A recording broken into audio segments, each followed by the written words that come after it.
Hola amigos, ¿cómo están? Yo soy Rosemary Vindascona, esto es Variación y Cambio Lingüístico en la ENA y ahora vamos a seguir hablando del contacto lingüístico, profundizando un poco más. Voy a comenzar con conceptos mencionados en un capítulo en este libro, que es el capítulo por Christopher Lucas sobre Contact Induced Language Change, o sea, cambio lingüístico provocado por el contacto, ¿sí? Empieza con una idea intrigante, ¿sí? Que es la idea de que, bueno, en el mundo, ¿no? Pensando en diferentes comunidades humanas, ¿verdad que hay unas comunidades que son más aisladas de otras comunidades? Mientras que en otros lugares hay diferentes grupos que están en contacto constante, ¿sí? O frecuente. Por ejemplo, una comunidad que está en una isla o que está en una montaña con difícil acceso o donde no hay caminos bien mantenidos hacia el mundo exterior. Esas comunidades están más aisladas de otras comunidades, mientras que si hay un lugar donde es tierra plana, con caminos muy bien pavimentados y todo, muchas vías de transporte y quizás hasta diferentes comunidades están cercanas, no muy lejanas unas de las otras, y hay mucho contacto entre esas comunidades, ¿no? Bueno, contrastamos esas situaciones, ¿no?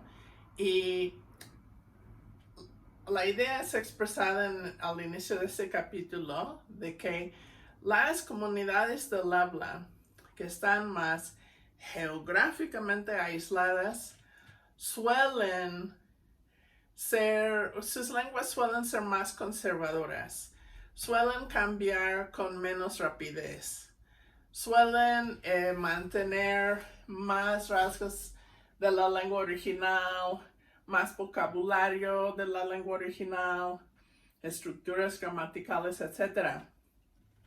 Mientras que las lenguas, o comunidades, más bien dicho, comunidades de habla, personas en estas comunidades, cuando están en contacto frecuente con hablantes de otras variantes, de otras lenguas, el cambio en su lengua suele ser más rápido. O sea, entre más intenso es el contacto entre diferentes lenguas o diferentes variantes, la propuesta es que más rápido esa lengua o esa variante va a ir evolucionando, porque el contacto provoca muchos cambios.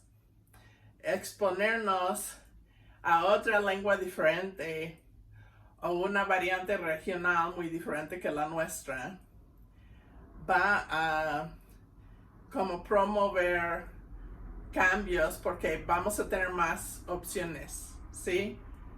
Vamos a tener más opciones cuando hablamos porque nos hemos expuesto a otras palabras o a otras estructuras lingüísticas, ¿sí? Bueno, pero cuando estamos en una comunidad sin mucho contacto con el mundo exterior, probablemente el cambio, aunque siempre puede haber cambio, pero quizás el cambio va a ser más despacio, porque hay menos factores externos promoviendo el cambio.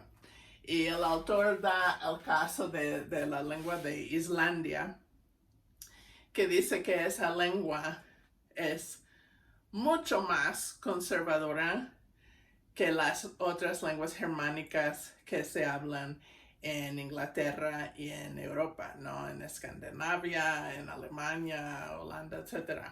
Que esas lenguas han cambiado mucho más que el islandés.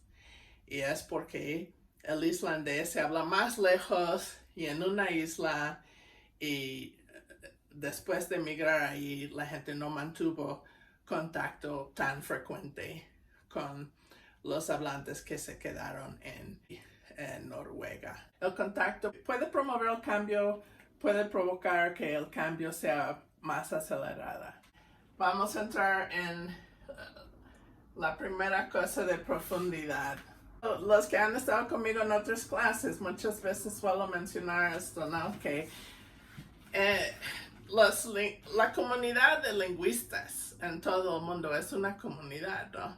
Somos seres humanos y solemos formar divisiones sociales entre nosotros, y sí hay diferentes tendencias en la lingüística, diferentes escuelas de pensamiento.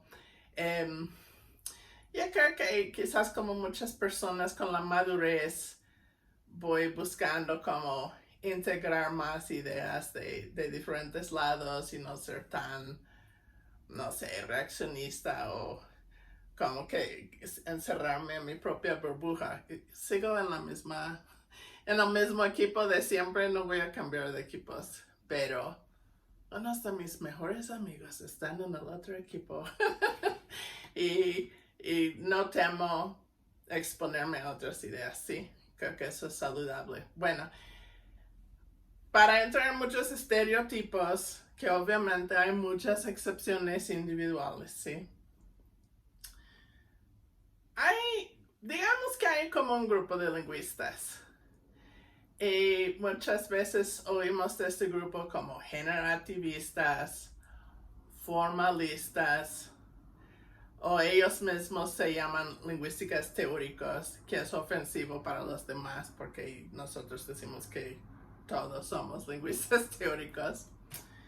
Y en esa escuela, ese equipo, sí, ese grupo social de lingüistas que van con Chomsky, sobre todo, ellos están muy interesados en la cognición humana. Para ellos, la lingüística es sobre cómo funciona la mente, cómo usamos nuestros cerebros para producir y procesar el lenguaje.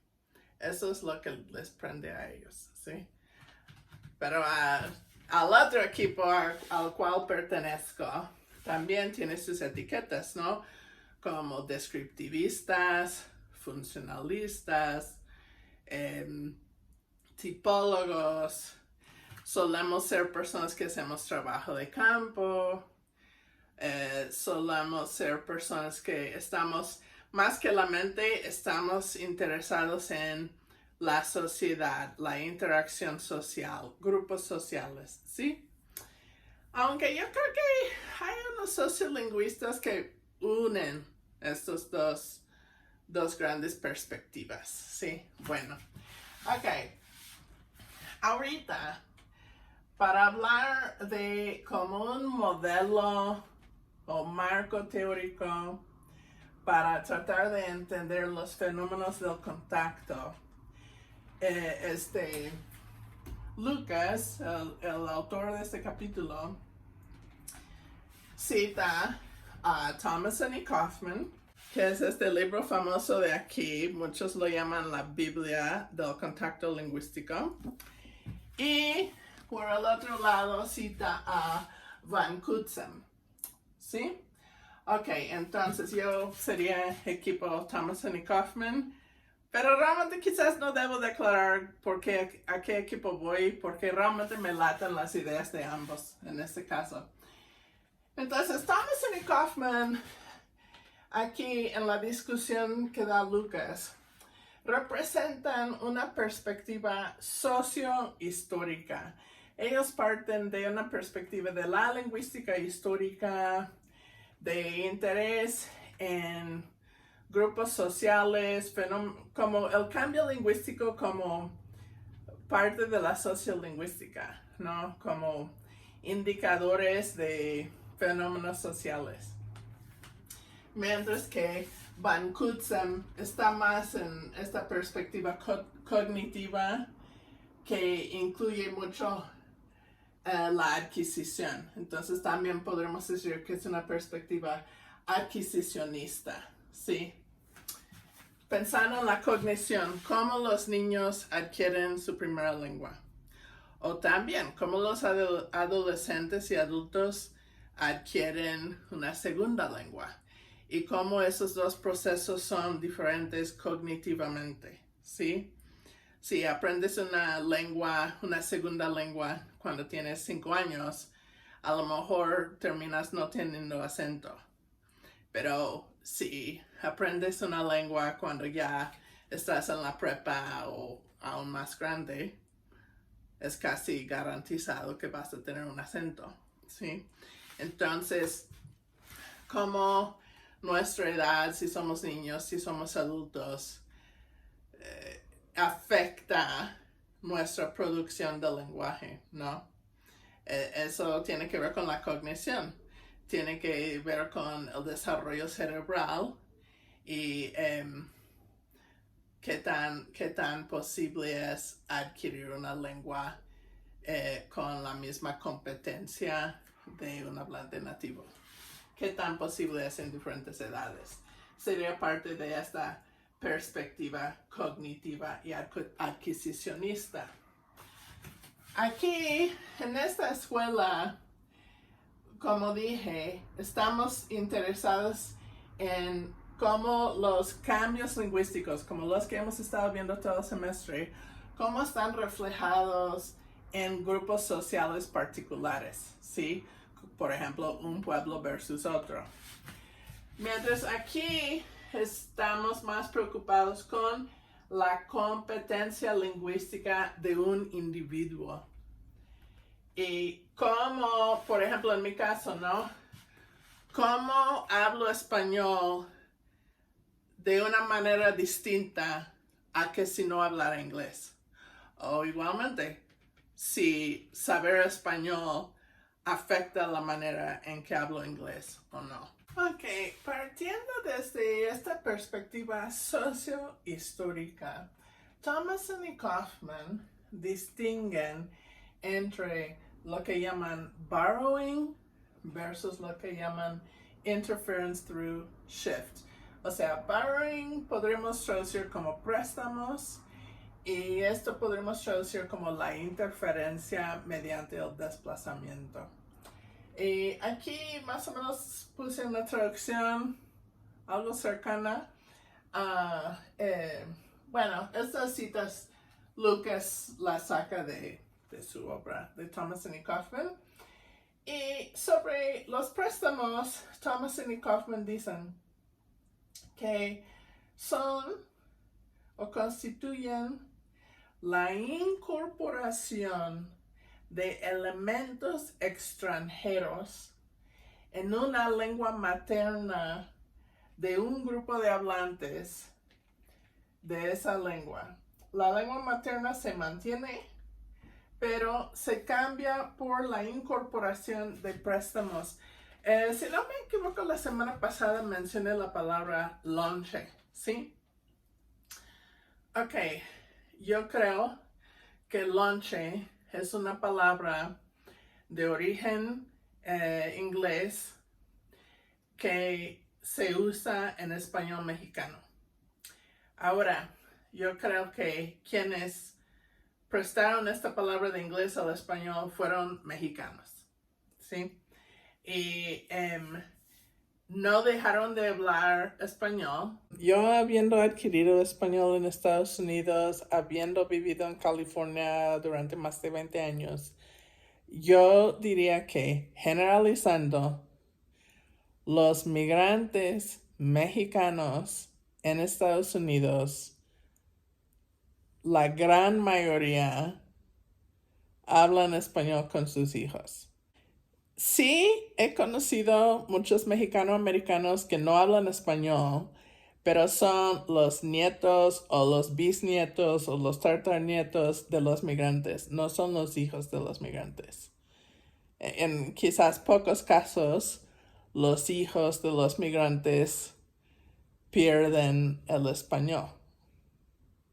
Ok, entonces, ¿qué es lo que estoy diciendo? Estoy diciendo que las cuando lonche entra en español es en una comunidad que por lo menos en ese momento no estaba experimentando el desplazamiento. Esa palabra fue prestada al castellano por hablantes mexicanos que no estaban abandonando el español, ¿sí? No fue en ese momento del préstamo una situación de desplazamiento. Inclusive en muchos casos hay una migración temporaria, ¿no? Donde van sobre todo hombres a trabajar en Estados Unidos, ganar dinero, ahorrar y regresar y construir sus casas acá, ¿sí? O sea, creo que nadie sabe quién fue el primer mexicano en usar esta palabra lonche, pero no fue alguien que estaba dejando de hablar español. Un grupo de hablantes de castellano que mantienen esa lengua, que siguen hablando castellano, han incorporado este elemento extranjero, la palabra lonche, lo han incorporado en su propia lengua materna que están manteniendo. Sí, ahorita estamos hablando de mestizos cuya primera lengua es el castellano. Ok. Eso sería un ejemplo de un préstamo, un elemento extranjero incorporado en la lengua materna de un grupo que está manteniendo esa lengua, pero que ha incorporado este elemento extranjero. Ok, contrastamos eso, contrastamos los préstamos con la interferencia mediante el desplazamiento. Y Thomason y Kaufman dicen que esta interferencia es cuando un grupo de hablantes que están experimentando el desplazamiento no aprenden la lengua meta con perfección. A ver, fíjense, esto es 1988. Yo creo que todavía muchos lingüistas expresarían esta idea. Pero empiezo a sentir que unas de estas palabras son quizás no políticamente correctas. Creo que todavía no llega a ser muy obvio, pero yo preveo que en el futuro puede ser que en el futuro esto no va a sonar muy políticamente correcto. Porque es como caracterizar, por ejemplo, como yo hablo español, ¿no? Yo obviamente tengo interferencia por inglés, aunque en este caso no es un caso de desplazamiento. Yo estoy manteniendo mis dos lenguas. A menos que tenga un accidente neurológico o algo, yo voy a seguir hablando estas dos lenguas toda mi vida, espero, ¿sí? Pero imaginemos, ¿no? Que no estamos hablando de un individuo como yo, pero de toda una comunidad de personas. Y a ver, ¿quién brinca a la mente? Quien brinca a la mente es una comunidad que habla una lengua indígena, ¿sí?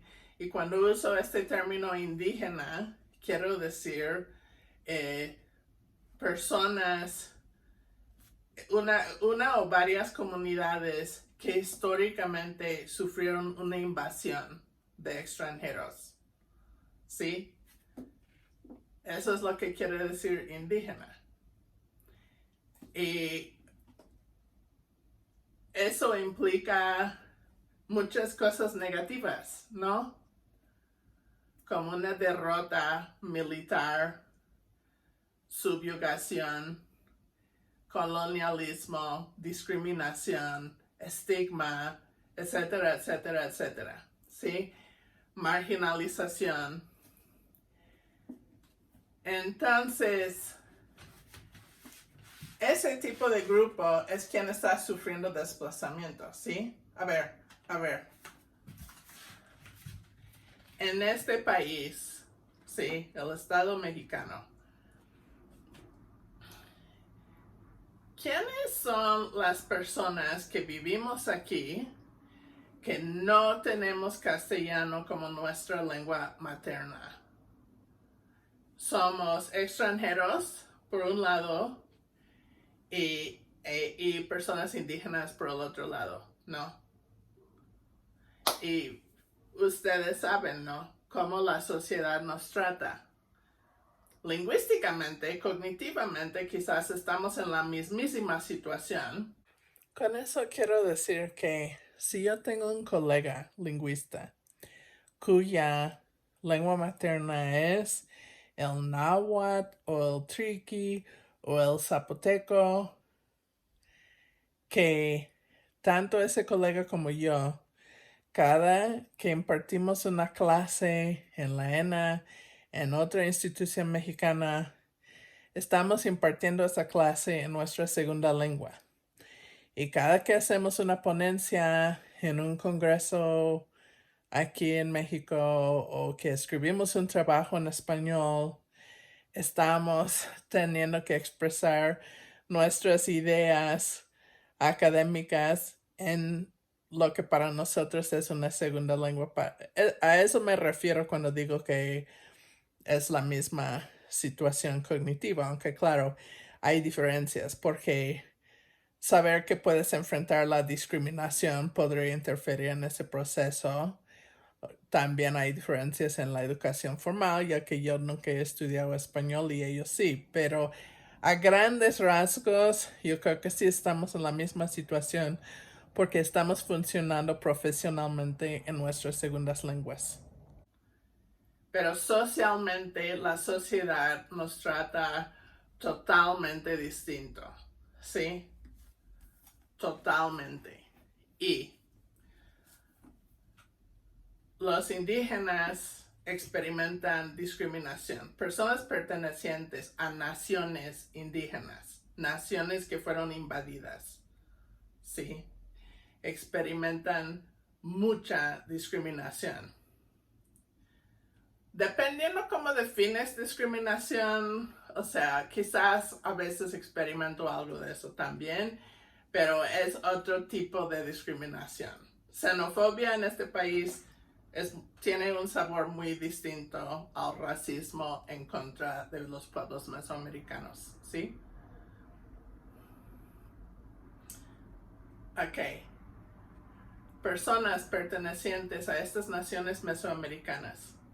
Muchos pueblos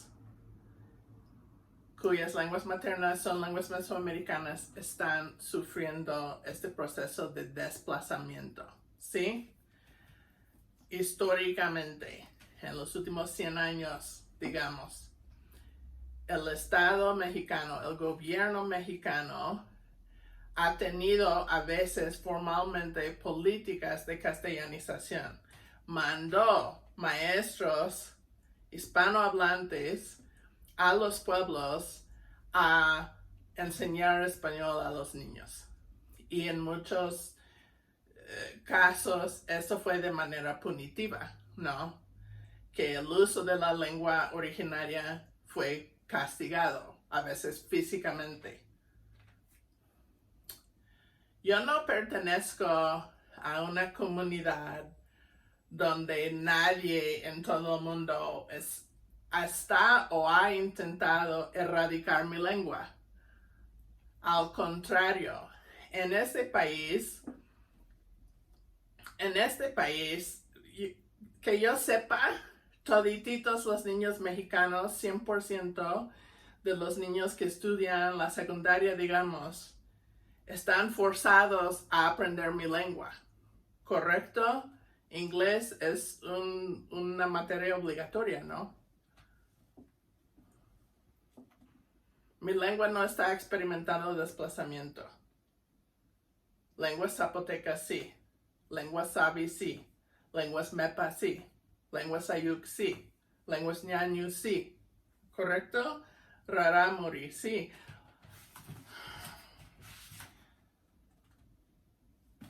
Si estamos hablando de un grupo que está experimentando desplazamiento,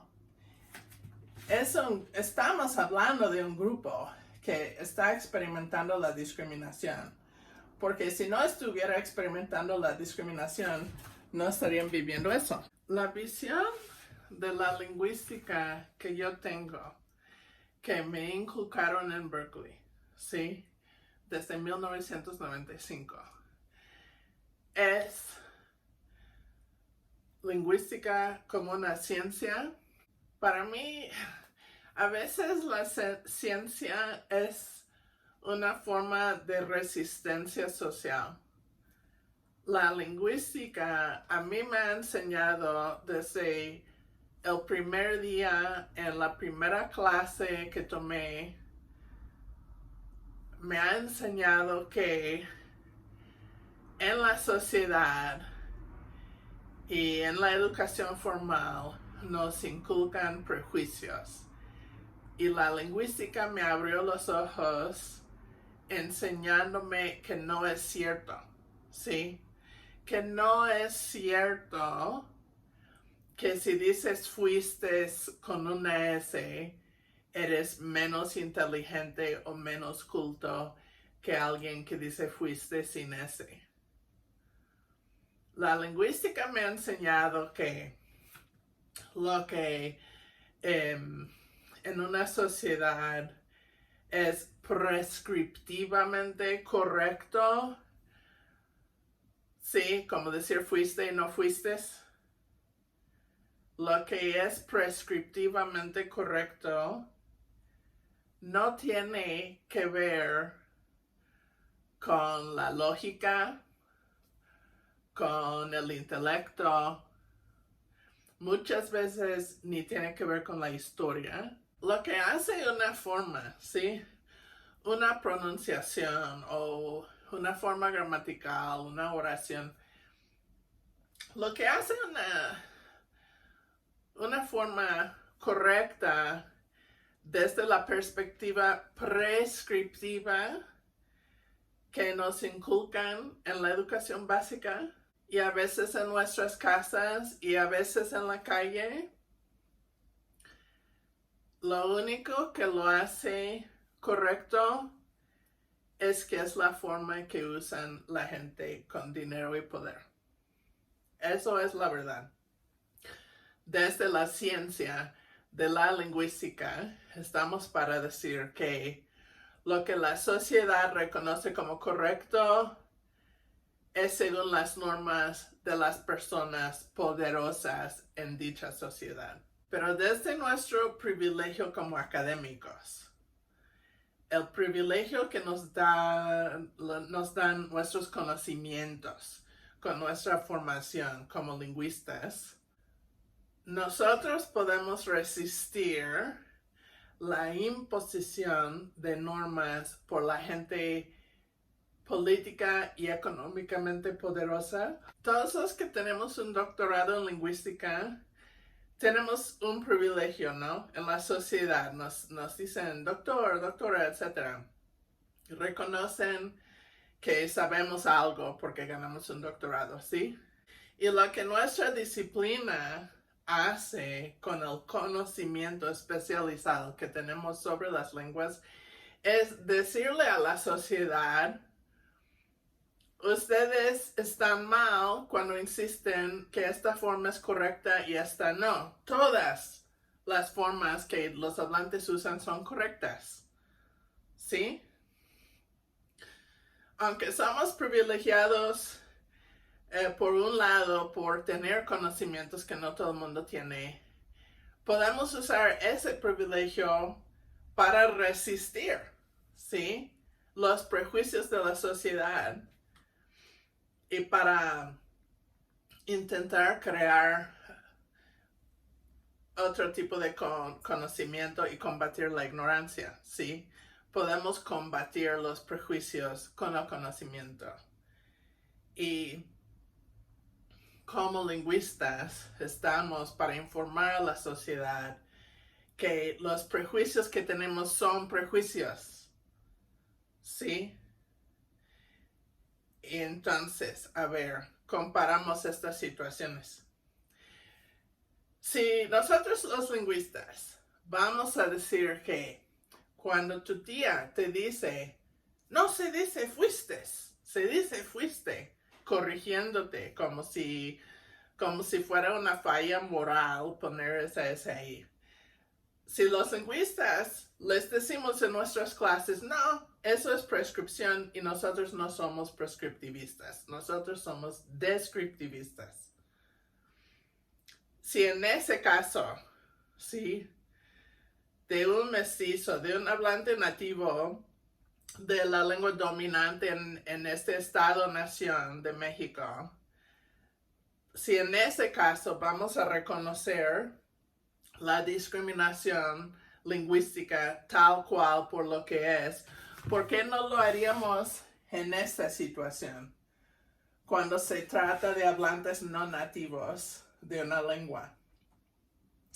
Acuérdense, la semana pasada les mencioné a Enoch Abo, ¿sí?, quien dice que ninguno de nosotros estamos haciendo errores y que la interferencia en la opinión de Enoch Abo, y yo creo que de su servidora también, no tenemos que caracterizar esta interferencia como un error, como fallar en reproducir perfectamente las normas de otro grupo social que son los hablantes nativos, ¿sí?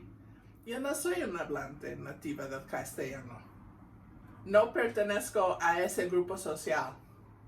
No he tenido las mismas experiencias sociolingüísticas que los hablantes nativos del castellano. ¿Para qué quisiera fingir que soy uno de ellos, no? ¿Para qué quisiera borrar la evidencia de cuál ha sido mi historia? De cuál es mi lengua materna? Porque no hay nada malo con tener otra lengua materna distinta. Entonces, ¿por qué quisiera esconder la evidencia de eso? Enoch Abo dice que la interferencia no son errores, pues. Él dice que es una nueva creación de una gramática híbrida por parte de personas que se han expuesto a una riqueza lingüística, una diversidad de input, ¿sí?, de datos lingüísticos, porque han vivido en más contextos sociolingüísticos y con sus propias experiencias crean su propia gramática, que es una gramática híbrida. Ok, entonces, yo estoy diciendo que si los lingüistas estamos dispuestos a decir que fuiste no es un error, no es mal español, no es incorrecto, sino es una variación, es una pronunciación que existe, es un sufijo que existe para algunos hablantes de castellano, para algunas variantes de castellano. Si estamos dispuestos como lingüistas a tolerar esas diferencias en el uso, en el habla, ¿por qué no también tolerar la interferencia como variación aceptable, tolerable, y no tenemos que caracterizarlo como errores, ¿sí? Y en particular, si estamos hablando de grupos que muestran interferencia precisamente porque sus lenguas están siendo desplazadas por lenguas políticamente más poderosas, como es el caso con el castellano en México, en Mesoamérica, aún más razón que no debemos estar criticando esto como errores, como falta de perfección, como ignorancia, como incorrecto, todas esas cosas negativas. ¿Por qué no caracterizarlo como interferencia? Porque existimos personas que tenemos más de una lengua y que esto es un fenómeno natural. ¿Sí? ¿Sí me siguen?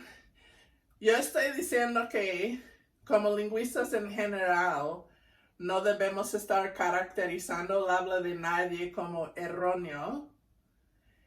Y en segundo, menos debemos aplicar ese tipo de actitud o juicio en contra de un grupo que ya está experimentando la discriminación lingüística, porque entonces nosotros quizás podríamos ser parte de esa discriminación.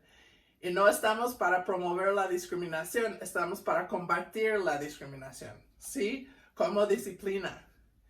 Es una de las cosas que podemos hacer que puede hacer una contribución positiva a la sociedad. Entonces, que no seamos parte del problema, que seamos parte de la solución. Bueno, pero esta oración se escribió en 1988 y yo no creo que sonaba así en ese momento y creo que no fue la intención para nada discriminar con esta oración, pero explico que empiezo a ver estas palabras como que yo el día de hoy podría escribir esta idea usando otras palabras, pues. Ok, vamos con más de lo que dice Van Cutsem, ¿sí? Ya dije que pues es un trabajo más reciente y de una perspectiva más cognitiva.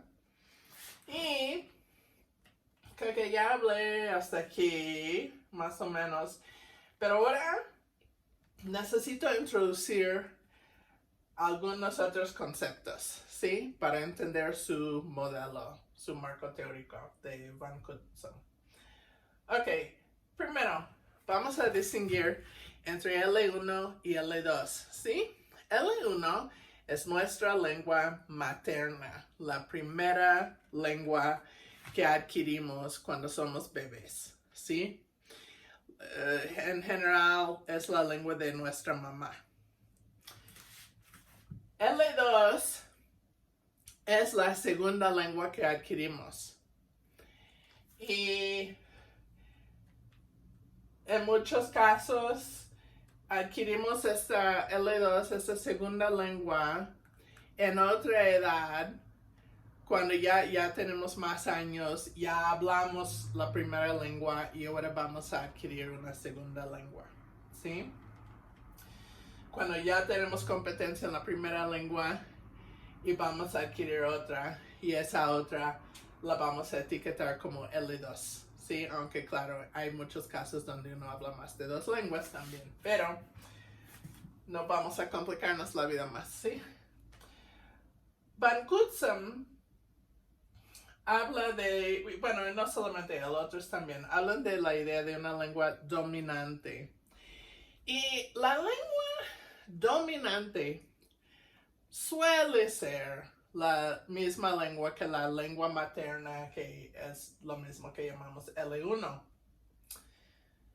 Pero no siempre lo es, ¿sí? Mi esposo, mi final esposo sería un ejemplo de una persona cuya lengua dominante no era su lengua materna, ¿sí? Su L1.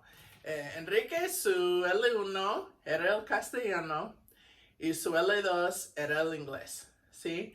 Él vivía en México hasta los 16 años. Su mamá podía hablar inglés y le enseñó algunas palabritas ahí caminando por la calle como car, house, algo así fácil, sencillo. Pero no es que estaban hablando inglés en su casa. Y yo creo que también se expuso algo a la lengua piemontesa con la abuelita, pero lo único que se acordaba fue lava la facha. Bueno, digamos que español fue su lengua materna y aprendió inglés cuando fue a los Estados Unidos a los 16 años. Ok, cuando somos adolescentes tenemos, bueno, todos los humanos en general tenemos, pero en particular los adolescentes tienen una motivación a formar una identidad y crear una red social, ¿sí? A la cual pueden pertenecer, ¿sí? Que es parte de su identidad. Y justo en esa edad llegó a los Estados Unidos y estaba yendo a la prepa y todititas las clases en la prepa estaban en inglés, ¿sí? Inglés era la lengua que se usaba en esa escuela entre alumnos, entre maestros. Sí tenía unos compañeros que eran hijos de migrantes mexicanos y que podían hablar español, y sí hablaba español con algunos de ellos, pero también formaba amistades en inglés.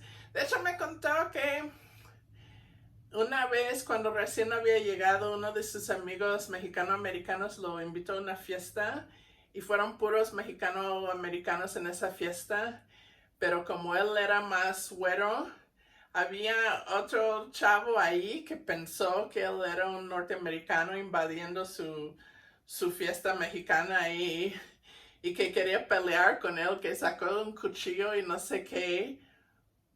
Y fíjense la ironía, este otro muchacho nunca había ido a México en toda su vida, nació en Estados Unidos, pero se identificó como mexicano porque sus padres eran mexicanos y podría hablar español y formó amistades con otros mexicano-americanos, ¿no?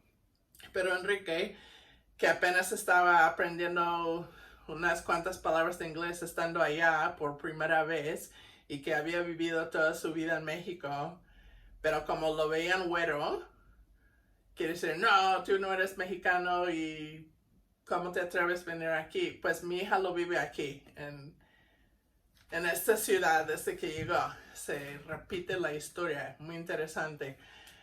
Bueno, en este caso, Enrique fue a Estados Unidos. Y por lo menos esa anécdota indica que no todos los mexicanos en Estados Unidos lo aceptaron como mexicano, aunque era mexicano. Y estaba en una escuela donde fue inglés, inglés, inglés todo el día. También hizo amistades con unos jóvenes que no hablaron español. Se casó muy joven, como a los 21 años, con alguien que no hablaba español, y estudió en Berkeley, consiguió chamba trabajando en computación básicamente por décadas. Estaba integrado en la sociedad y claro, si de vez en cuando se topó con alguien que hablaba español, podría hablar español con esa persona. Pero su día a día en el trabajo y en la casa no fue en español, fue en inglés. Entonces, a ver, ¿me siguen? Era monolingüe en castellano hasta los 16 años. Y de los 16 hasta que yo lo conocí cuando tenía 49, estaba usando inglés todos los días de su vida y rara vez usaba castellano. Usaba castellano si fue a visitar a su familia, que quizás hacía cada 5 años, por una semana o algo así. O si alguien le llamaba por teléfono para contarle alguna novedad. O si se topó con alguien que por casualidad hablaba español.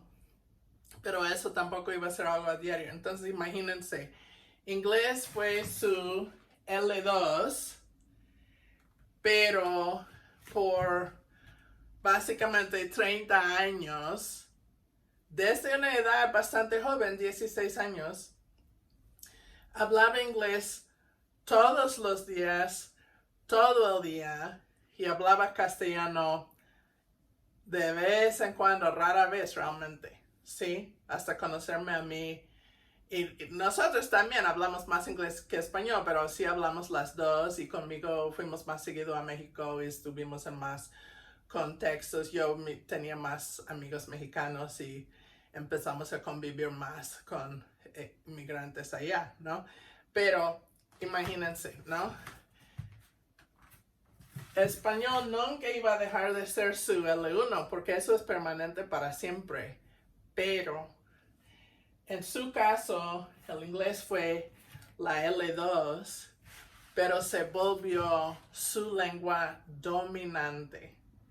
porque se acostumbró desde los 16 años a estar hablando inglés todo el tiempo, todos los días. Se integró en una comunidad social de angloparlantes. Se casó terminó casándose con 2 angloparlantes.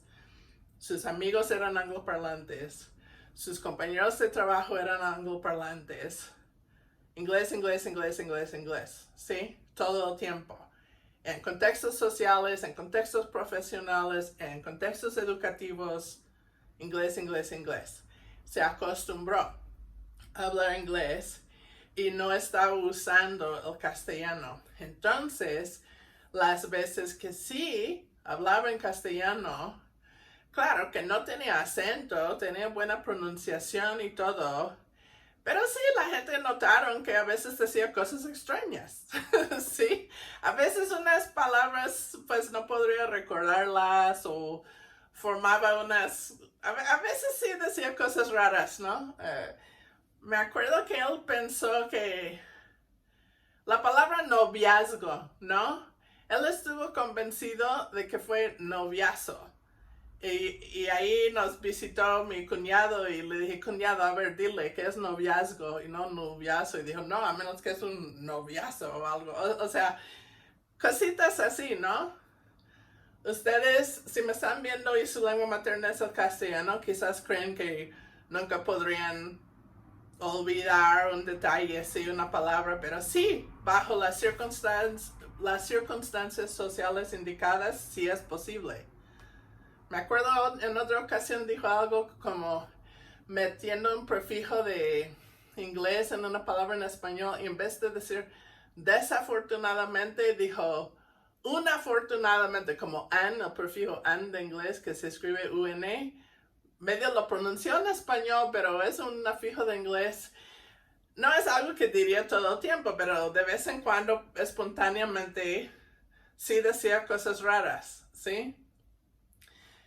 Ok, entonces, todo esto ha sido para convencerles que sí es posible tener una lengua dominante que no es tu lengua materna.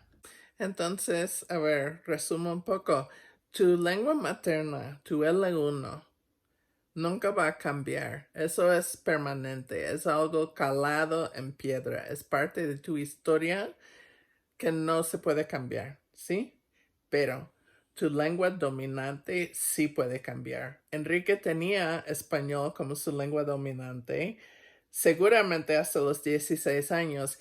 Y quién sabe en qué edad el inglés empezó a facilitarle más que el español. No podría decirles, pero desde que yo lo conocí, yo diría que inglés era su lengua dominante y en algún momento se había cambiado entonces de español a inglés, lo que fue para él la lengua dominante. Y yo creo que en muchas comunidades mesoamericanas en México vemos esta situación, ¿no? Yo creo que hay muchos hablantes de lenguas zapotecas que son bilingües y que tienen español como su lengua dominante. Por ejemplo, yo en varias ocasiones trabajo con unos ancianos que son los últimos hablantes de su lengua. Y cuando yo llego ahí, he estado en pueblos donde hay menos de 10 hablantes de la lengua y todos arriba de 80 años y que no suelen hablarlo a diario y ni hay muchas personas con quien pueden hablar. Y hay, y hay personas que he conocido que aunque están en el mismo pueblo donde nacieron, donde su mamá les habló en zapoteco, ahorita tienen 80 y tantos años y tienen quién sabe cuántas décadas hablando más castellano todos los días y tienen quizás hijos y nietos que no saben nada de zapoteco y todos los medios, la tele, la radio, puede ser que están no en su lengua, pero en español, depende el caso. Claro que sí hay estaciones de radio en zapoteco en algunas regiones, pero depende qué lengua zapoteca, ¿sí? Em, y bueno, las personas que me están viendo que son jóvenes bilingües, quizás podrían contemplarlo, ¿no? ¿Les facilita más la primera lengua? ¿Piensan más primero en la primera lengua? Yo, yo me encuentro pensando a veces en español y a veces en inglés, pero seguramente si estoy a solas, probablemente estoy pensando más en inglés que español. Mm, y si yo quiero relajarme y ver la tele, ver tele en español para mí no es relajante. Pero si tu lengua materna no tiene programas que están en la tele, quizás ni hay otra opción, ¿no? A ver, ¿qué más puede ser una seña? Pues me imagino que muchos de ustedes quizás tienen una lengua zapoteca como primera lengua, pero toda su educación formal ha sido en castellano y puede ser muy natural que para hablar sobre ciertas cosas es más fácil hablarlas en castellano porque, por ejemplo, química o lingüística, esas disciplinas las enseñaron a ustedes en castellano, ¿no? Pero no sé, ustedes podrían contemplar este concepto de qué es una lengua dominante y si ustedes son bilingües pueden preguntarse cuál sienten que es su lengua dominante, que les facilita más, que suelen cuando quieren relajarse, lo más fácil que requiere menos esfuerzo es pensar en cuál de las dos, ¿no? Sí, entonces la lengua materna no va a cambiar, pero la lengua dominante sí, según las circunstancias. Pero para la gran mayoría de las personas bilingües, nuestra lengua dominante sí es nuestra L1. Y leyendo más adelante en este mismo capítulo de Lucas, él casi debate estas nociones. O sea, Van Cutsum hace una distinción a propósito entre lengua materna y lengua dominante, porque él insiste, y yo estoy de acuerdo por lo que yo he vivido con Enrique, que la lengua dominante no es necesariamente la L1. Pero Lucas dice que, bueno, ahorita no voy a buscar los detalles, pero en una parte de ese capítulo saca unos estudios con hipnosis de personas que según ellos que no se acordaron de su primera lengua, que no lo habían hablado desde que eran niños. Yo conocí a un señor zapoteco así que muy pocas palabras pudo acordarse de ellas cuando le pregunté y decía, o sea, quién sabe, ¿no? Si nada más no quiso o si fue de veras, pero él sí se presentó como alguien que ya no hablaba zapoteco. Y puede ser, ¿no? Puede ser que no había hablado esa lengua por 50 años o más y que ahora no se acuerda. Bueno, en el capítulo mencionan unos estudios de personas así, pero que cuando les hacen hipnosis y luego les entrevistan en esa lengua, la L1, que sí, podían entender todo y podían contestar bien como cualquier hablante nativo y bueno, este autor Lucas él medio desafía la necesidad de distinguir entre lengua dominante y L1 y él dice que básicamente la distinción importante es entre L1 y L2. Bueno, aunque él dice algunas otras cosas ahí que no estuve de acuerdo, pero podríamos ir punto por punto y pensarlo, ¿no? Y pensar si da los argumentos para convencernos o no. Bueno, siguiendo, otra distinción que hace Van Cutsum, que es importante es entre lo que en inglés es source language, que nosotros vamos a llamar lengua fuente, y la otra que vamos a llamar la lengua receptora. A ver, esto quiere decir que creo que lo mencioné la semana pasada también, pero repito, ¿no?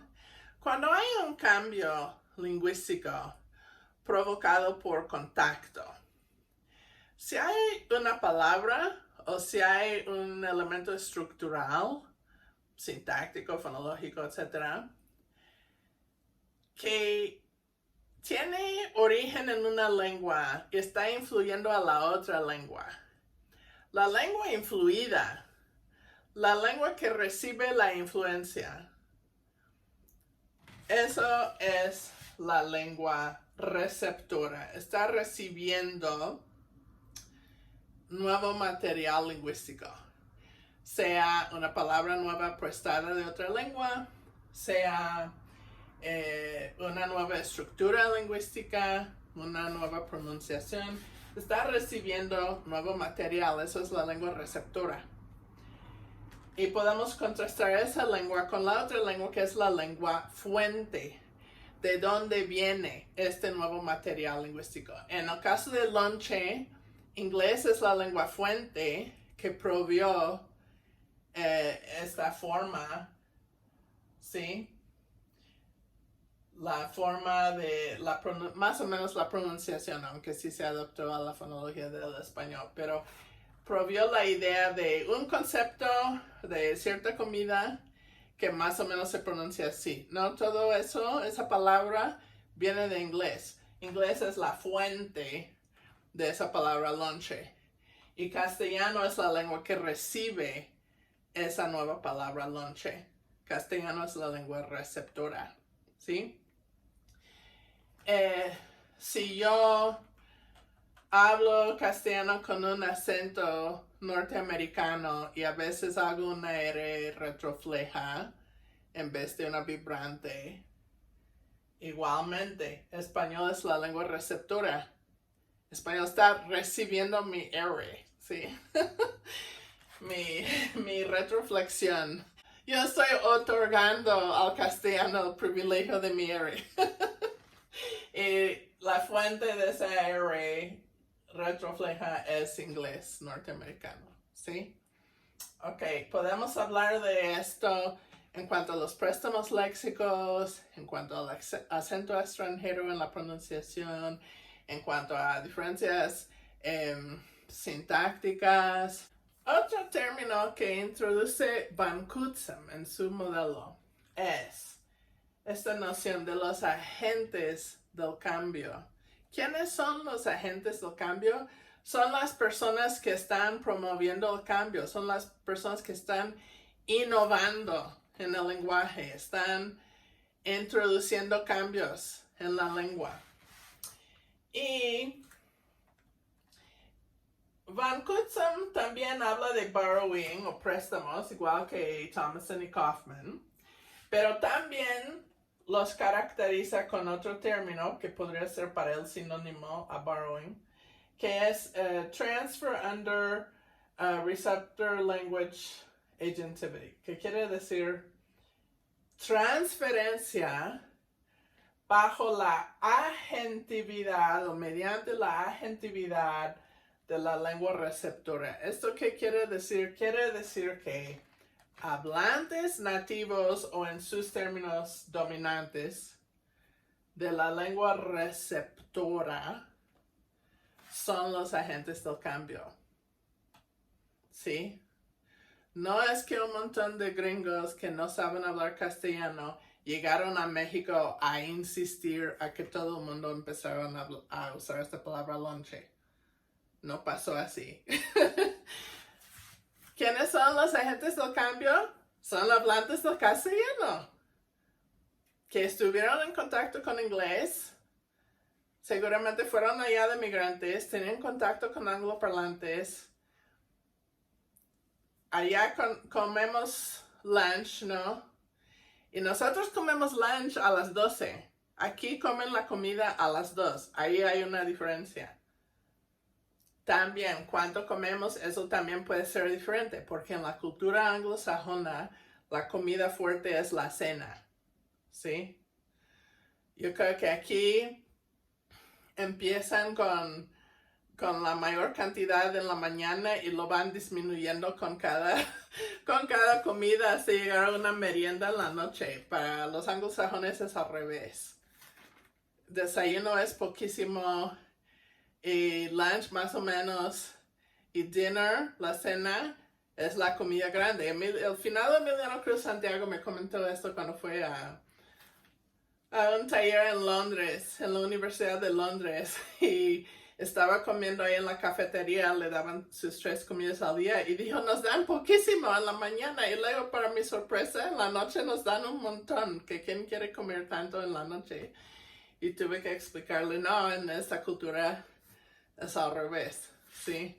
Ok, entonces, migrantes mexicanos en Estados Unidos pueden haberse dado cuenta que lunch no es exactamente lo mismo que comida, culturalmente, porque comemos lunch a otra hora más temprana y también qué comidas comemos, ¿no?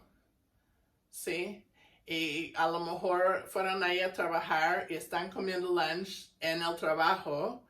¿Y qué comes cuando comes en el trabajo? A lo mejor llevas un sándwich, ¿no? Y yo creo que aquí esta palabra lonche, ustedes corríjanme si estoy mal, pero yo creo que tiene este sentido de una torta, ¿no? Para nosotros lunch no tiene el sentido ni la connotación de torta, puede ser cualquier cosa que comes a esa hora, ¿sí? Bueno, entonces,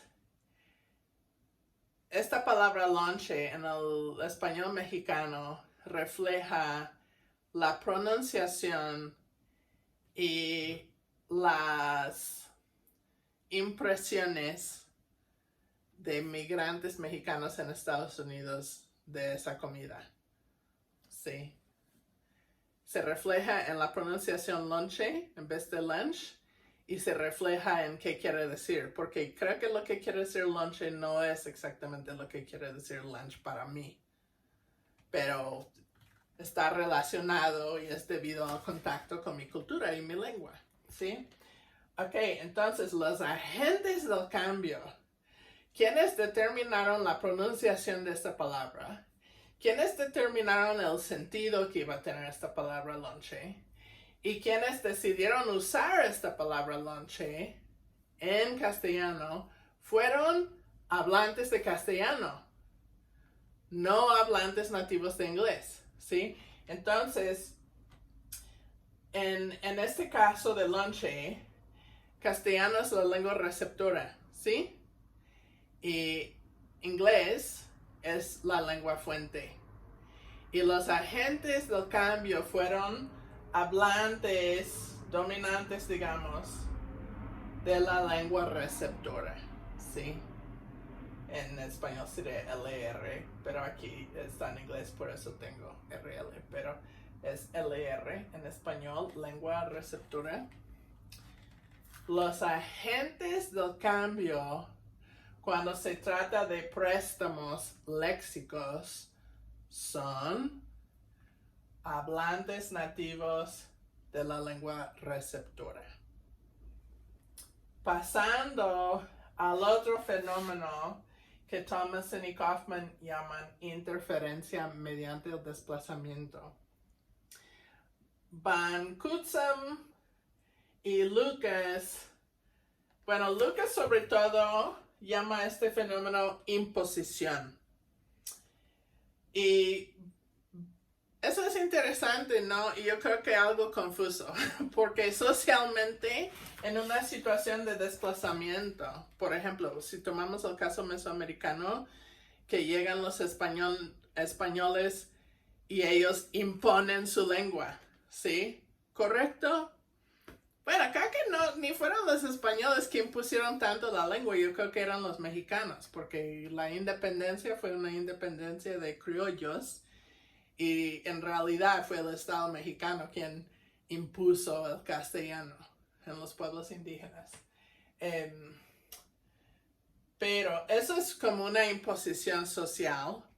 Y lo que Lucas quiere decir cuando dice imposición, quiere decir que, por ejemplo, yo al hablar castellano estoy imponiendo mis patrones nativos de inglés en castellano. Que yo estoy imponiendo una R en comer, si digo comer o algo así, estoy imponiendo mi pronunciación de la R. Y si yo a veces quiero poner un adjetivo antes de un sustantivo, yo estoy imponiendo mi orden nativo de inglés, adjetivo o sustantivo. Eso es lo que Lucas quiere decir con imposición. Pero Van Cutsem lo llama transferencia mediante la lengua, mediante la agentividad de hablantes de la lengua fuente. Ok, ¿qué otra manera de comprender la interferencia, que algunos llaman imposición, es una transferencia de material lingüístico donde los agentes del cambio son hablantes nativos o dominantes de la lengua fuente, ¿sí? En el caso de lonche, que es un préstamo léxico, los agentes del cambio son hablantes de castellano que adquieren esta palabra de inglés, un elemento extranjero, y lo incorporan en su propia lengua. Su propia lengua, el castellano, es la lengua receptora. Los agentes del cambio en préstamos léxicos son hablantes de la lengua receptora. Pero en el otro caso, los agentes del cambio son hablantes nativos de, o quizás dominantes de, la lengua fuente. Entonces, si yo hablo castellano con un acento de inglés,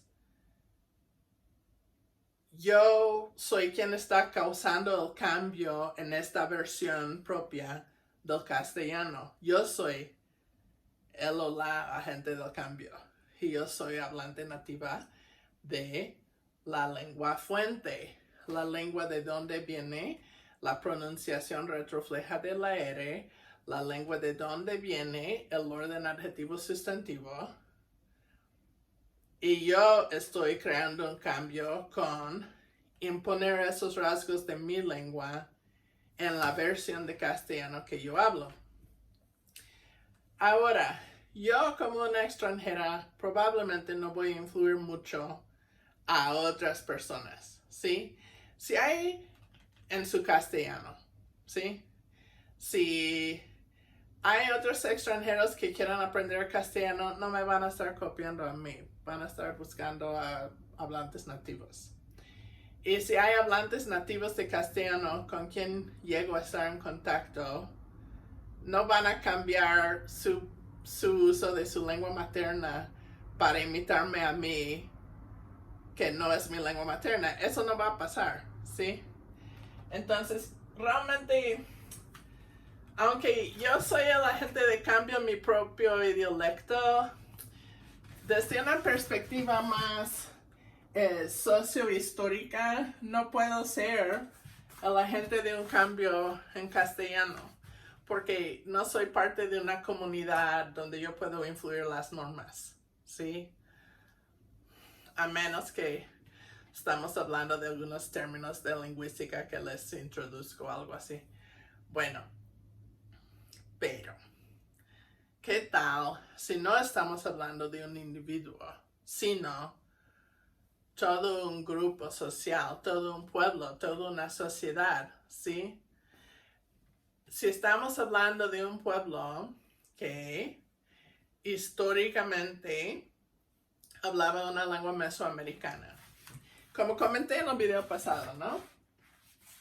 Y ese pueblo experimenta el desplazamiento por el castellano por políticas gubernamentales del siglo XX.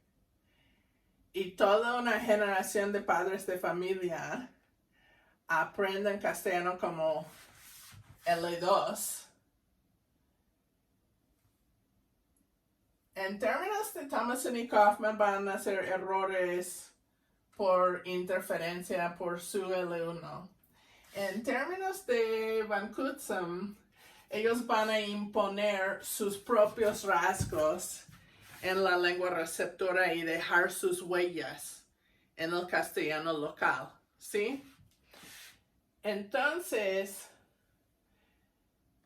si eso pasa, imaginemos, ¿no? En una comunidad zapoteca, y imaginamos que en esa comunidad, quizás paulatinamente, quizás súbitamente, la gente deja de hablar zapoteco y adquiere español. Primero es como L2, pero los hijos de estas personas que tienen castellano como L2 adquieren castellano como L1.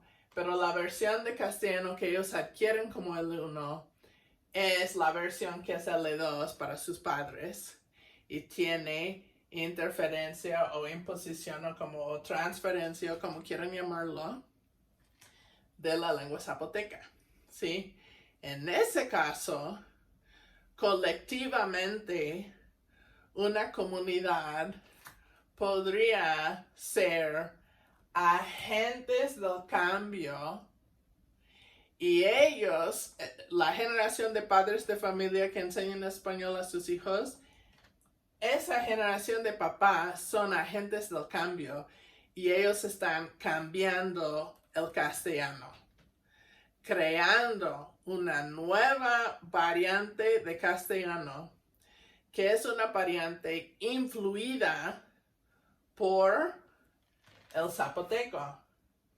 Y en este caso los agentes del cambio son hablantes nativos de la lengua fuente.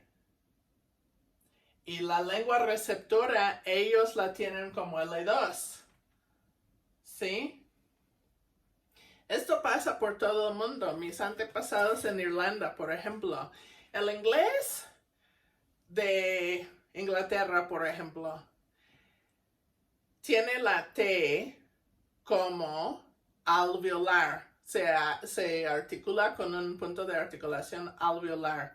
Pero en el irlandés también hay un fonema tipo T, pero es dental, no es alveolar. Y cuando los irlandeses aprendieron inglés, que fue la lengua de los invasores, aprendieron inglés con un acento irlandés, porque en su lengua materna, en su L1, que era el huelga, el irlandés, había una T dental y no había una T alveolar. Entonces, al escuchar a los ingleses hacer una T, cuando ellos trataban de reproducirlo, reproducían su propia T de irlandés, que era dental, ¿sí? Como yo, que soy de Estados Unidos, si yo digo una palabra como tap, esa T es alveolar. Pero si vas a Irlanda, vas a escuchar que dicen top. Yo digo tap, ellos dicen top. Mis antepasados dijeron top. En irlandés, si quieres preguntar cómo estás, dices ¿cómo estás tú? ¿Cómo estás tú? Y pueden escuchar que tú, o sea, tienen el mismo pronombre de español, tú, pero es tú.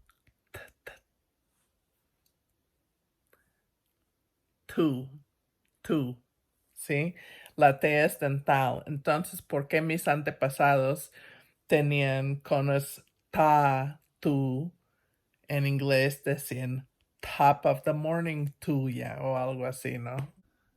Dental, T dental. Porque los agentes del cambio que crearon una nueva variante de inglés,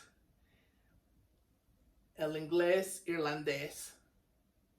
Los agentes del cambio que crearon esa variante fueron hablantes nativos de la lengua fuente. Irlandés fue la lengua fuente, porque el irlandés fue la lengua que tenía una T dental, ¿sí?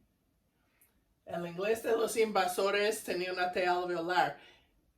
El inglés fue la lengua receptora que mis ancestros cambiaron imponiendo su T dental y creando así una pronunciación propia de Irlanda, ¿sí? ¿Quiénes son los agentes del cambio? Lonche es un préstamo léxico, ¿sí? Los agentes del cambio son migrantes mexicanos a Estados Unidos, ¿sí? Son hablantes del castellano. Su L1 es la lengua receptora que va a recibir el préstamo. Aquí voy a poner préstamos léxicos. A ver, ¿qué tal cuando hablo de top? Top of the morning tuya. Top. Esa T dental, ¿sí? ¿Quiénes son los agentes del cambio? Mis antepasados, que eran hablantes nativos del irlandés. Irlandés fue la lengua fuente que tenía una T dental. ¿Sí? Ellos tenían como su L1 la lengua fuente.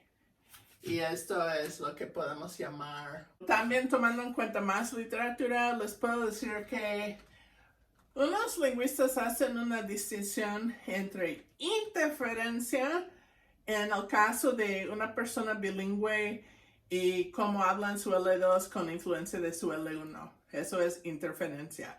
En mi caso, lo que me escuchan decir en castellano cuando es marcadamente diferente, eso es interferencia. Y estos lingüistas llaman transferencia a esos mismos fenómenos, pero heredados a generaciones posteriores. Bueno, ahora veo que ni tenía que poner una columna para L2 porque en este modelo de Von Cutzam siempre estamos hablando de los agentes del cambio. ¿Qué lengua tienen como su lengua dominante? ¿Sí? Si es la lengua fuente o la lengua receptora. Pues Lucas, como él está muy subestimando esta noción de dominancia y diciendo que es mejor hablar de L1 y L2, ¿sí? Pero regreso a mi esposo Enrique y yo creo que a veces sí decía cosas en español que fueron por influencia de inglés, porque era su lengua dominante. Ahí yo creo que sí estoy de acuerdo con Von Cutzam. Pero uno es que él no es un caso típico quizás, y otro es que eso fue en su propio habla y nadie lo copió. Nadie dice noviazo o un afortunadamente porque alguna vez lo escucharon a él decirlo. Entonces, si nuestra perspectiva es una perspectiva cognitiva y lo que nos interesa en la lingüística es la competencia de un individuo, ¿sí? que crea su propia gramática, de su propio idiolecto. Entonces, quizás podríamos argumentar que Enrique tenía inglés como su lengua dominante y que eso en algunos momentos influyó su producción en español, a pesar de que español fue su L1, no fue su lengua dominante. Pero si tomamos la perspectiva sociohistórica, es irrelevante si él hacía esos errores o aberraciones o si él tenía idiosincrasias, porque nadie lo copió, ¿sí? Y entonces, esa interferencia de su lengua dominante a su primera lengua no causó un cambio sociolingüístico. O sea, no causó un cambio en la sociedad, ¿sí? Entonces, si nuestro interés es cómo cambian las lenguas a través del tiempo, quizás no nos va a interesar un caso de un individuo con una historia menos común. Sí, no sé. A ver, si nos interesa la competencia de un individuo y aún describir un dialecto nos interese, entonces, aunque no sea la lengua dominante, la segunda lengua sí puede afectar a la primera lengua algo, ¿no? Yo a veces cuando hago estos videos y después los veo cuando los estoy editando, y a veces digo algo en inglés, ¿no? Como la vez pasada estuve como ilustrando el code switching y estuve entre inglés y español en una o dos oraciones. O a veces digo alguna oración en inglés por otras razones. No siempre, pero a veces noto como unas cosas muy sutiles que se me hacen que no es mi pronunciación nativa. Como que quizás las formantes de mis vocales cambian tantito. O quizás no aspiro unas oclusivas con tanta fuerza como normalmente haría. Son como unas cosas muy sutiles, ¿sí? Pero porque estoy hablando en español y nada más cambio a inglés por un instante. Y porque estoy hablando a ustedes y yo estoy imaginando que pocas o ningunas personas que me están viendo son hablantes nativos de inglés. Como que esas dos cuestiones influyen un poco y me sale como una pronunciación un poquitillo modificada. También de vez en cuando en inglés quizás uso una preposición que es influida por cuál preposición se usaría en español, o de vez en cuando he dicho alguna cosa extraña, pero muchas veces creo que después me doy cuenta que fue no nativo, ¿sí? Como en inglés. Creo que una vez me acuerdo, teniendo 20 y pocos años, dije a alguien, I have 10 years in California. I have 10 years in California. Ven, como ahorita me quiso salir español también. Creo que una vez sí dije algo así. En una ocasión. No es que lo diría todo el tiempo. Pero dije algo como I have 10 years in California.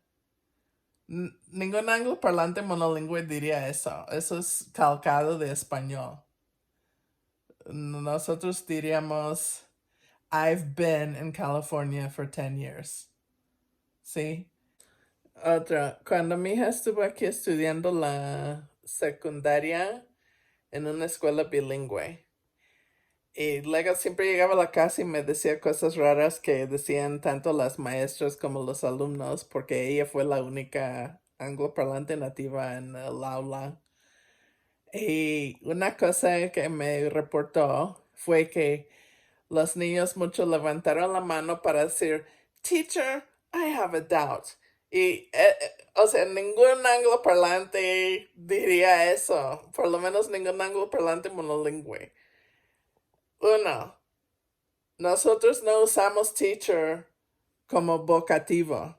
En español sí. Dice maestra, maestra. O sea, no. En inglés nunca diremos teacher. No.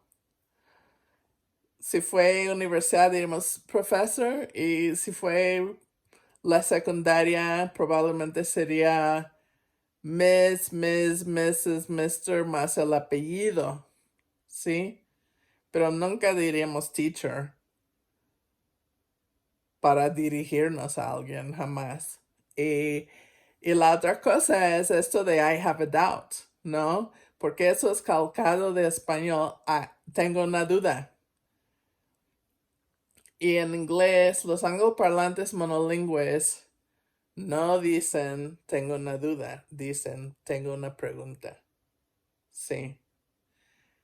Entonces, el equivalente en una secundaria en Estados Unidos sería Ms. Wickle, I have a question. Eso sería lo natural para un angloparlante monolingüe. Ok, ahora, cuando tenemos como 2 años aquí en esta ciudad, tanto a mi hija como a mí, nos dio mucha gracia que esos niños habían dicho eso. Sí, I have a doubt. No, no nos sonaba nada natural. Y ahora yo digo, tengo en inglés, digo I have a doubt todo el tiempo. Ahí sí, porque estoy todo el tiempo hablando con estudiantes en español y tienen dudas o yo pregunto, tienen dudas y estoy usando esa frase constantemente todas las semanas y ahora sí está influyendo a cómo expreso ese concepto en inglés. ¿Sí? Entonces, o sea, de vez en cuando sí hay unas cosillas, pero puede ser que es más esporádico y, o sea, la influencia de español en mi inglés es como 1% de lo que es la influencia de mi inglés en mi español, ¿sí? Y regreso a esto. Aquí nada más estamos hablando de mi dialecto. Pero si fuéramos a ciertas comunidades en California donde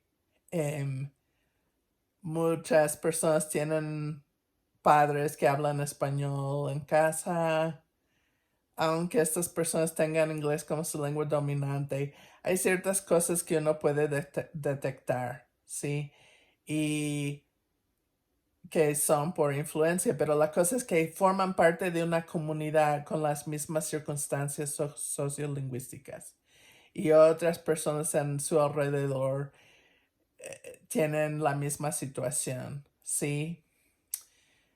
También había otra cosa en este capítulo, no me acuerdo en qué parte lo mencionaba, pero me es interesante que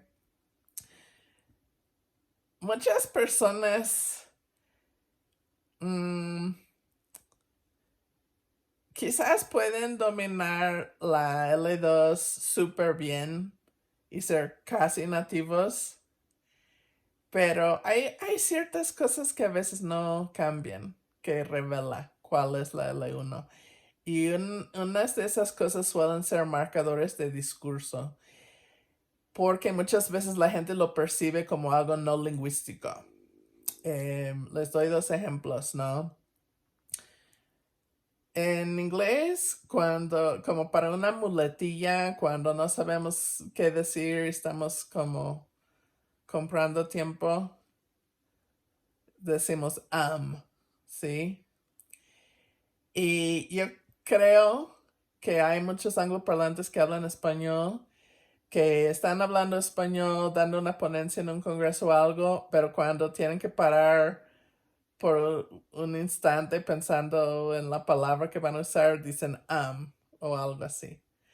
Y yo me acuerdo que estuve en el 98 en un congreso en Hermosillo y me di cuenta que los mexicanos dicen Y yo me he esforzado a decir y no ¿sí? Pero yo veo que no todos los angloparlantes lo hacen. Segundo, una vez estuve en San Francisco comprando, bueno, no los compré, estuve probando como unas botas. La señorita que me estuvo ayudando me hablaba en inglés, no creo que tenía acento en inglés ni nada, creció allá. Pero cuando ella estuvo como ayudándome con el cierre y como tengo las pantorrillas gruesas y como no me cabían bien las botas, no me quedaron bien.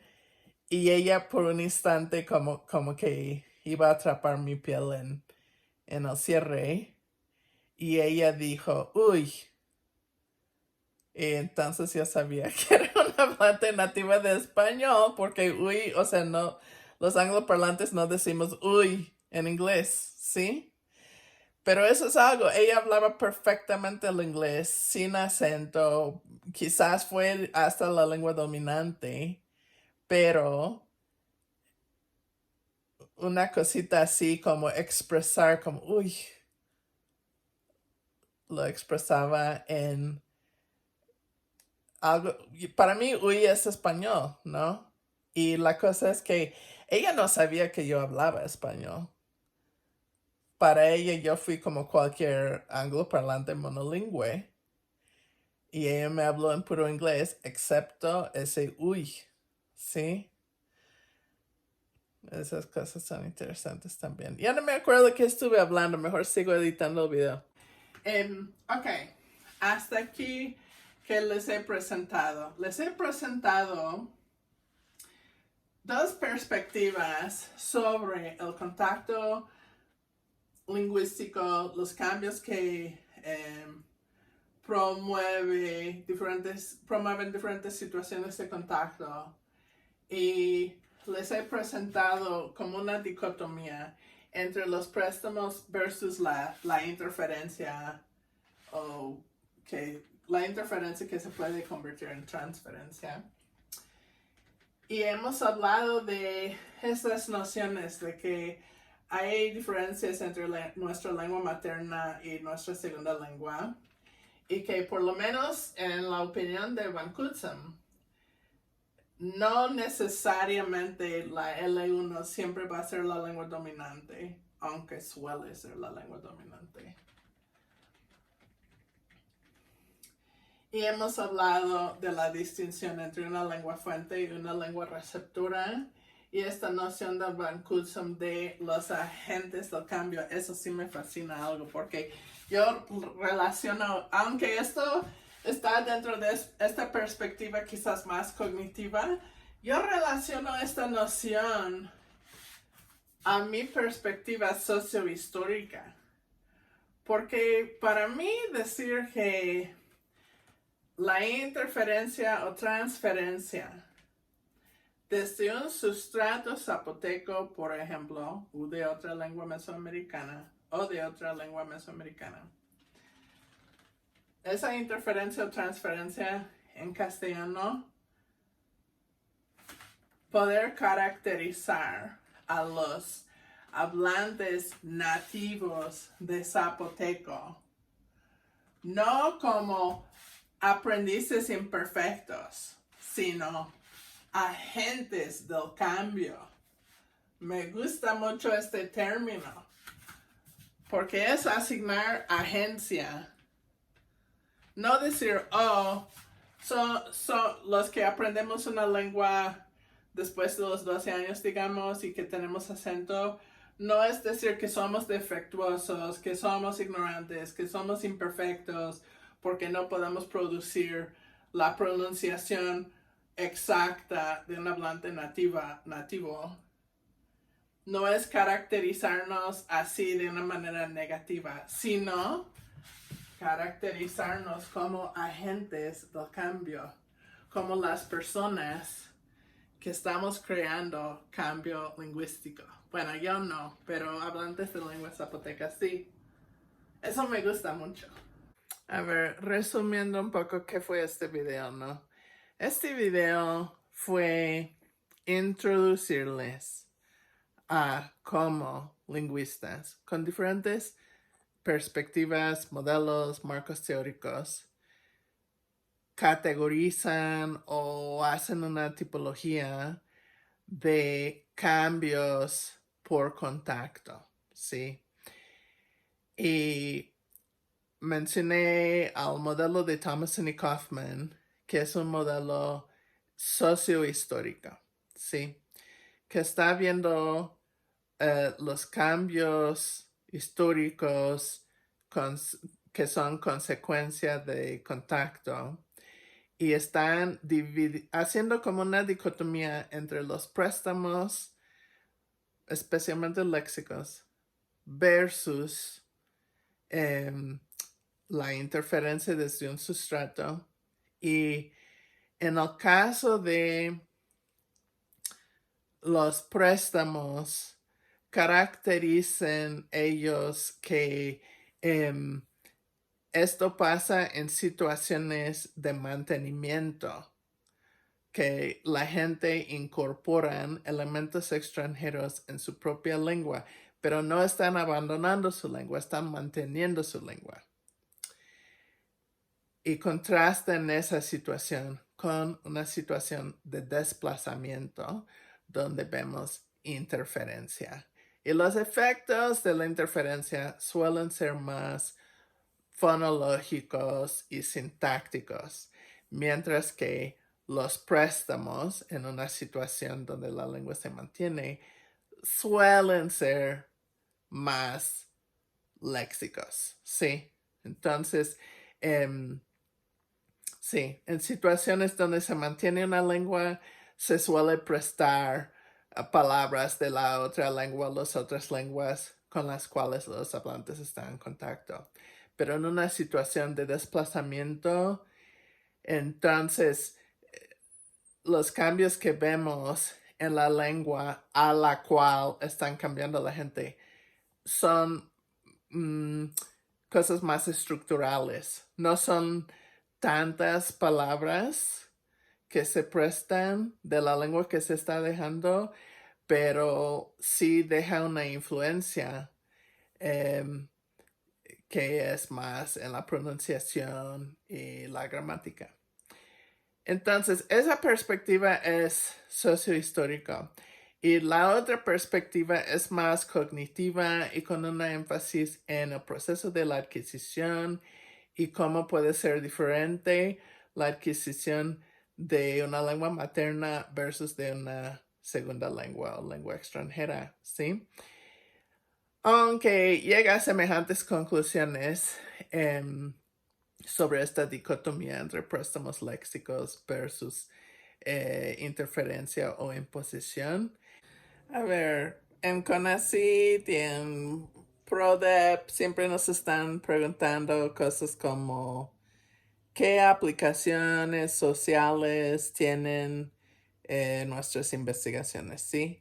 Y además, en este video, en alguna parte yo mencioné, ¿no? Que mi visión de la lingüística es que es una ciencia que debe servir al pueblo, ¿no?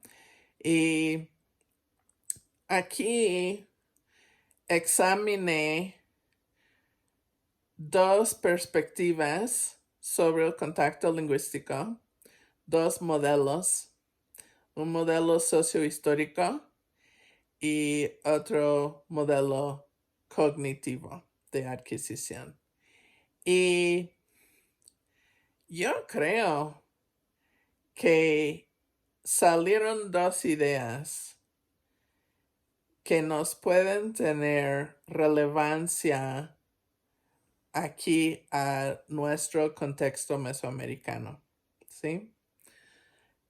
De la perspectiva sociohistórica, ellos contrastaron una situación de mantenimiento de la lengua versus una situación de desplazamiento. Y caracterizaron los préstamos léxicos como un resultado de una situación de mantenimiento. Quienes están incorporando elementos extranjeros en su lengua son personas que están manteniendo su lengua. Mientras que las personas que cuando pasan situaciones de interferencia es porque hay un proceso de desplazamiento. Ok, ¿cómo esto es relevante para nosotros socialmente en Mesoamérica? Les voy a decir, muchas veces, ¿sí? en pueblos mesoamericanos, la gente percibe correctamente que hay una amenaza hacia su lengua, ¿sí? Que su lengua puede ser que está en peligro de perderse, ¿sí? Ese peligro existe y no hay que negarlo. Por ese peligro, por esa amenaza, puede haber ansiedad de parte de ciertas personas, ¿sí?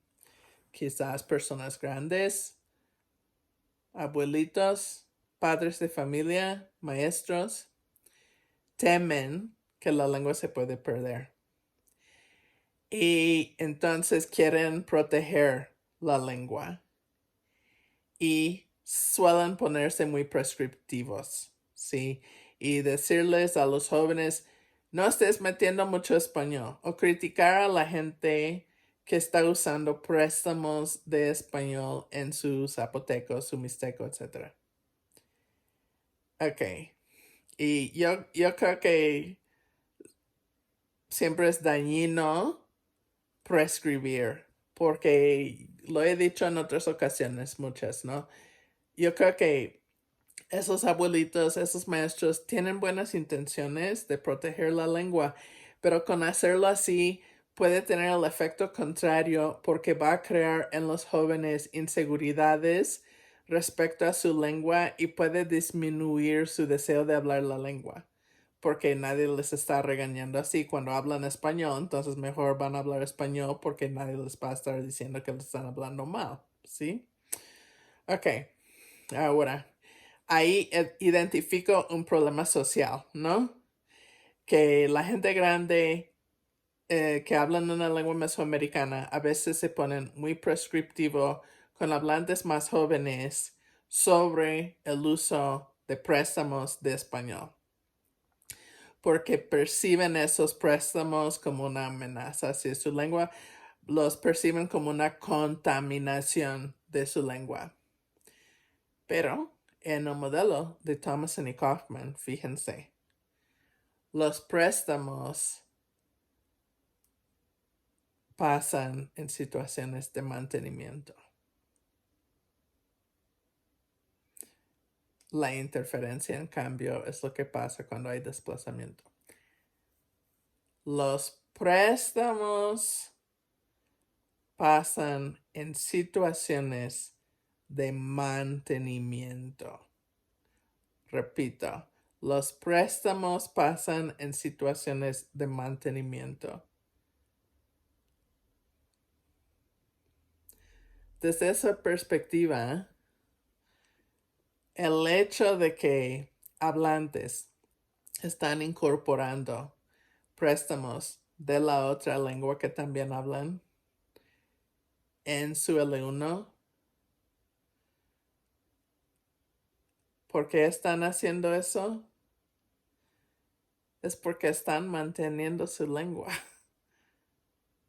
O sea, los abuelitos perciben esos préstamos como un peligro, como la seña de que la lengua se está perdiendo. Y bueno, puede ser que hay ítems léxicos que se están perdiendo, pero la lengua no se está perdiendo.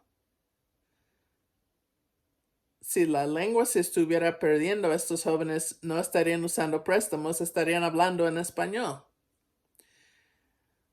De que hablantes usan préstamos es una seña que están manteniendo su lengua y que la lengua sigue en uso y que sigue viva. Entonces, quizás una lección a partir de esta perspectiva sociohistórica es que los préstamos no son una amenaza, más bien son evidencia de la supervivencia de la lengua. A ver, ¿y qué fue una idea útil para nosotros que salió de la perspectiva cognitiva adquisicionista? Fue esta idea de agentes de cambio, ¿sí? Que podemos usar esa idea para caracterizar tanto estos jóvenes que incorporan préstamos de español en sus lenguas mesoamericanas, como también personas que hablan castellano con interferencia desde lenguas mesoamericanas, podemos caracterizar a estas personas no como deficientes, como personas que están haciendo errores, sino como agentes del cambio lingüístico. Son las personas que están cambiando sus lenguas, ¿sí? Tanto su L1 como su L2. Ellos están conduciéndonos hacia el futuro. No son víctimas que no pueden ejercer poder sobre sus lenguas o sus decisiones lingüísticas. No, son agentes del cambio. Eso es una idea que me gusta mucho. Bueno, les dejo con esas ideas para reflexionar y veo que les mando de tarea para esta semana. Veremos que podemos hacer en videoconferencia.